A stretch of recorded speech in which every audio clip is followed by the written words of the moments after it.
Est-ce que les Rolling Stones ou les Beatles sont le plus grand groupe du 20e siècle? Est-ce que Martin Heidegger est le plus grand philosophe du 20e siècle? Autant l'avouer, ces questions me laissent de marbre. Bonjour, bienvenue dans ma bibliothèque. Nous sommes à Montréal le 21 novembre 2012. Mon nom est Bruno Lalonde. Et aujourd'hui, eh bien voilà, je vais me confier à la webcam, sans notes, sans texte. Je ne sais même pas si je vais vous lire un passage de quelques ouvrages que ce soit. J'en ai quelques-uns ici que j'ai dispersés autour de la table. On y retrouve les lettres de Karl Jasper à Hannah Arendt, La magie de la lecture de Paul-Aimé Leroy et un ouvrage qu'a consacré Sylvie Germain à Éthylisme. Il est bien possible que je choisisse l'un ou l'autre de ces titres, et peut-être bien que non. J'en profite pour offrir cette vidéo à mon jeune ami Vincent, à qui j'ai promis aujourd'hui d'apporter 2 éditions originales de Proudhon. La propriété, qu'est-ce que la propriété, et Mémoire d'un révolutionnaire. Il arrive parfois, à mon grand étonnement, que je puisse servir de modèle à de jeunes personnes. Et il arrive parfois également qu'on attende de moi des lumières ou des solutions à des problèmes pressants de notre société. Eh bien, moi, je n'ai ni solution à quelque problème que ce soit. D'emblée, j'ai déjà dit par ailleurs, dans une autre vidéo, j'étais un petit délinquant devenu autodidacte et qui, par la suite, a fait un séjour de quelques années en touriste à l'université, en philosophie. Et j'ai profondément détesté l'université. Tout m'horripilait dans cette institution. Les couloirs, les murs, les infects cafés que la machine nous servait, les étudiants avec qui je n'avais aucune communication. Personne, en fait, tout le monde était incommunicant. Les profs, aucun prof que j'ai jugé intéressant. Moi, je pensais aller à l'université faire de la philo.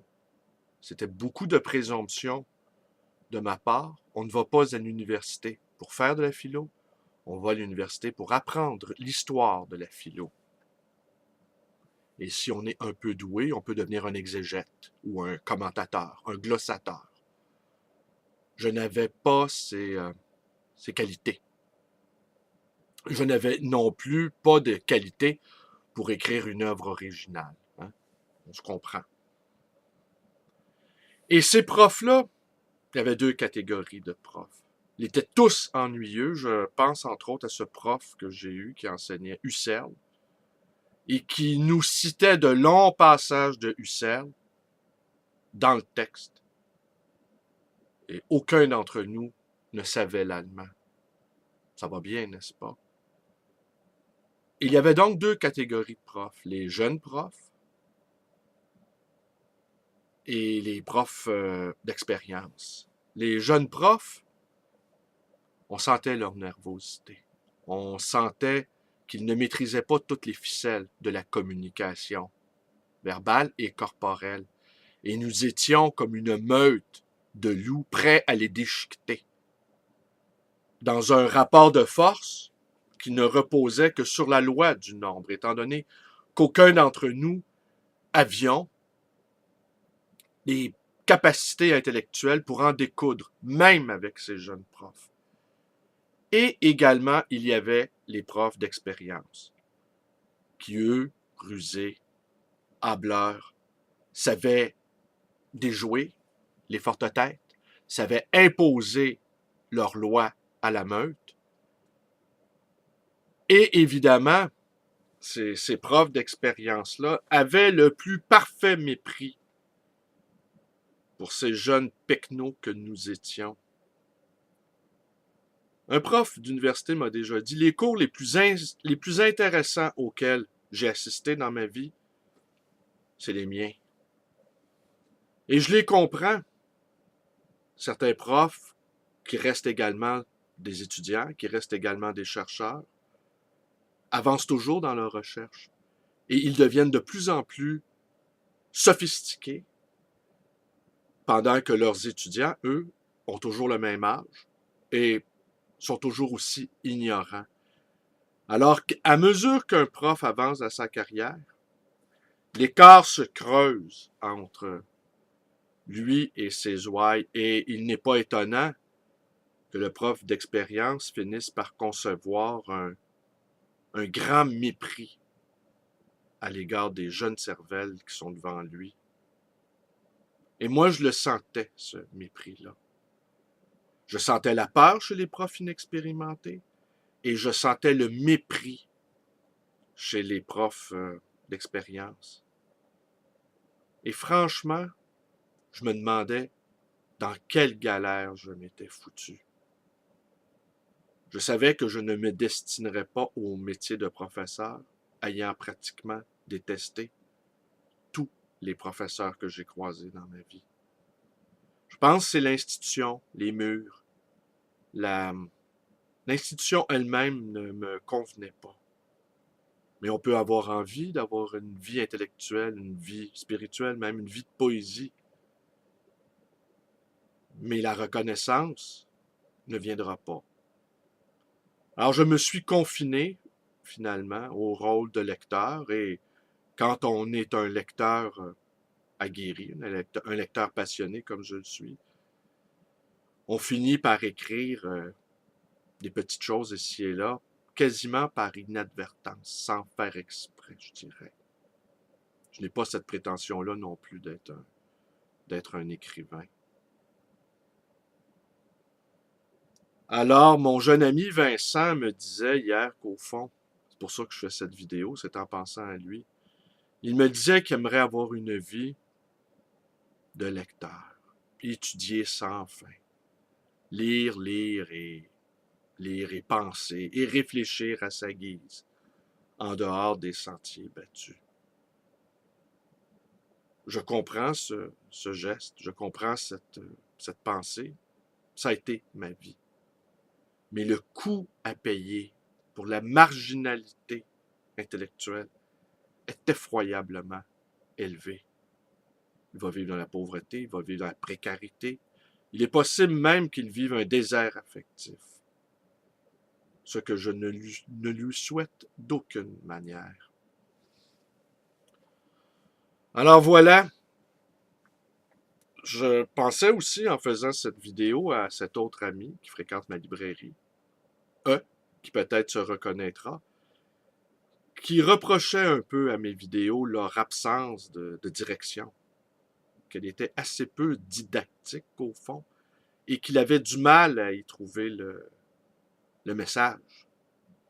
Ou qu'est-ce que je veux dire au fond quand je fais ces vidéos. Je l'ai déjà dit, il faut les voir quasiment comme une performance artistique, n'est-ce pas? Un lecteur qui, jour après jour, entre en relation avec une autre communauté de lecteurs, des lecteurs que je souhaite marginaux, des lecteurs qui, je sais, qui poursuivent leur lecture au milieu du tumulte, au milieu de ces temps de plus en plus chaotiques, de plus en plus déstructurants, et qui trouvent dans la lecture un chemin de lumière, une voie d'apaisement, qui trouvent dans la réflexion parfois un peu de sérénité, un peu de contentement, un peu de bien-être, un peu de paix intérieure, un peu de courage, un peu de force pour continuer à avancer à tâtons dans un monde de plus en plus enténébré et opaque. Lire, pour se donner du courage, lire pour alimenter nos forces vitales.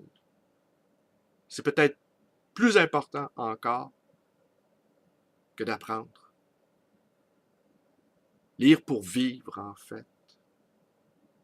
Lire pour avoir envie de continuer à vivre. Alors ben voilà, je pense que je vous lirai rien aujourd'hui. Ça aurait été une vidéo totalement improvisée à partir de cette règle que je me suis donnée de ne jamais préparer mes vidéos, n'est-ce pas? Je ne suis pas un professeur. N'en déplaise à eux, que j'encourage par ailleurs à continuer à monter sa bibliothèque. Il me racontait que quand il rentre chez lui et qu'il voit ces rangées de livres et qu'il a accès aux plus grands penseurs, aux plus grands philosophes, aux plus grands poètes,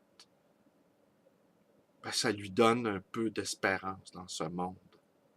Et ben c'est ça, mon projet de lecture dans ma bibliothèque. À la fois une performance artistique et à la fois un ray de lumière à travers les stores de la grande noirceur dans laquelle nous sommes. Alors, mes vidéos vous plaisent? Vous connaissez la suite, Bruno Lalonde. Vous pouvez devenir un ami lisant. Encore un petit clin d'œil à Raymond. Un ami lisant. Peut-être le temps du militantisme est passé. Je sens bien que nous retournons à nos activités quotidiennes. Et nous avons perdu aussi un élément fédérateur qui était la détestation de ce gouvernement battu aux dernières élections. Donc, nous avons perdu notre point de rassemblement, qui est un point commun. Nous voulions la disparition du gouvernement Jean Charest, que nous avons finalement obtenu in extremis, de justesse. Et maintenant, ça va être très difficile de reprendre le mouvement social, selon moi. Très, très, très, très difficile. Évidemment, la grande perdition économique qui est en train de se dérouler sous nos yeux va être le motif de nouveaux rassemblements, mais ce ne sera sans doute que des rassemblements épisodiques, disparates, et où les gens auront des intérêts divergents. Alors voilà, vous pouvez donc joindre cette page Facebook d'Amis lisants. Vous pouvez également me téléphoner à ma librairie dans le 514-736-0999. Et vous pouvez également me rendre visite à cette librairie d'occasion et d'ancien, le Livre Voyageur dans le quartier Côte-des-Neiges à Montréal. Et merci et bonne journée à tous. Et à tout à l'heure, Vincent, j'apporte les Proudhons. Allez, au revoir.